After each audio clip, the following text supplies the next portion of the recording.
राष्ट्रवादीचे ज्येष्ठ नेते माजी मंत्री मनोहर नाईकांच्या परिवारात उभी फूट पडल्याचं दिसून येत आहे। नाईकांचे दोन्ही पुत्र येत्या विधानसभेत आमने-सामने भिडणार असल्याची माहिती मिळत असून आपण आगामी विधानसभेची निवडणूक लढणार असल्याचे ययाती नाईक यांनी पत्रकार परिषद घेऊन स्पष्ट केलं। त्यामुळे येत्या विधानसभेत पुसदमधून दोन्ही नाईक पुत्र आमने-सामने भिडणार यात आता शंका उरली नाही। शरद पवार गटाकडून ययाती नाईक निवडणूक लढवतील अशी शक्यता वर्तवली जाते। मात्र आपल्यासाठी अनेक पर्याय उपलब्ध असून यावेळी विधानसभा लढण्याचा मानस ययाती नाईक यांनी पत्रकार परिषदेत व्यक्त केलाय। मधून आपण त्यांच्या कसा कामामध्ये स्वरूपामध्ये विकास कामामध्ये आपण स्वरूपात त्यांना आपण प्रदर्शित करू शकतो यासाठी आपण प्रयत्न केला पाहिजे। त्यासाठी मी त्यांच्या सोबत आहे। दुसरा विषय की एनसीपी शरदचंद्रजी पवार साहेबांचा राष्ट्रवादी काँग्रेस हा पक्ष स्थापित होत असताना सुधाकरराव नाईक साहेब तिथे सोबत होते। त्याचबरोबर आमचा पूर्ण परिवार शरदचंद्रजी पवार साहेबांसोबत होतं।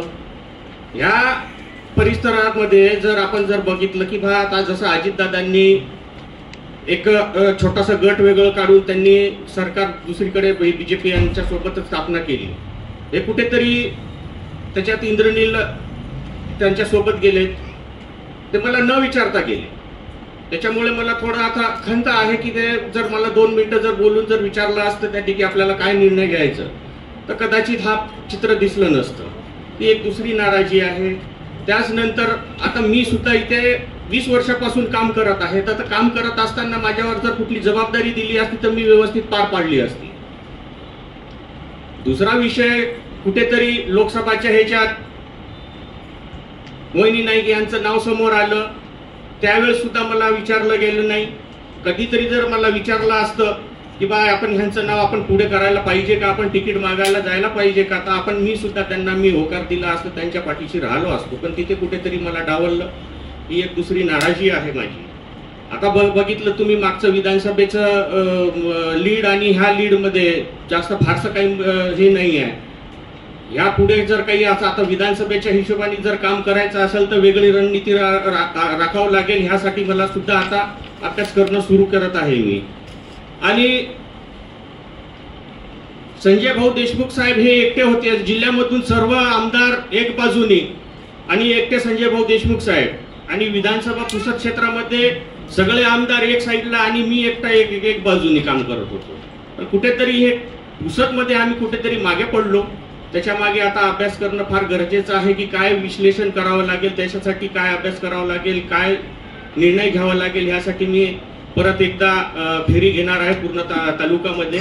आणि त्यानंतर कुठे कमी पडलो ह्याच्यावर अभ्यास करणं फार गरजेचं आहे। त्यासाठी मी थोडा मला वेळ लागेल। अजून परत एकदा आम्ही असंच आपण बैठक घेऊ, पत्रकार परिषद घेऊ, त्यावेळेस मी सुद्धा तुम्हाला समोरील जे काही घडेल किंवा काही जे विश्लेषणमधून काही जे रिझल्ट येईल, काही जे अभ्यास झालेला असेल त्यामधून मी तुम्हाला कळवू। त्याचबरोबर पुसद इथे तब्बल 5 हेलिकॉप्टर उतरले लोकसभेत, तरी सुद्धा जर 3च हजाराची जर लीड मिळत असेल तर हे कसं, फार त्यांच्यासाठी गंभीरचा विषय आहे। आणि दोन्ही आमदारांनी लक्ष घेणं फार गरजेचं आहे, कारण गवलीमधूनही लीड आहे आणि पुसदमधूनही लीड आहे आणि शेलू माझं गाव जे आहे तिथूनही लीड आहे माननीय संजय भाऊ देशमुख साहेबांना। त्यांना कुठेतरी बॅनरबाजी वगैरे किंवा श्रेय घेणं यांनी थोडं टाळावं असं माझी विनंती आहे।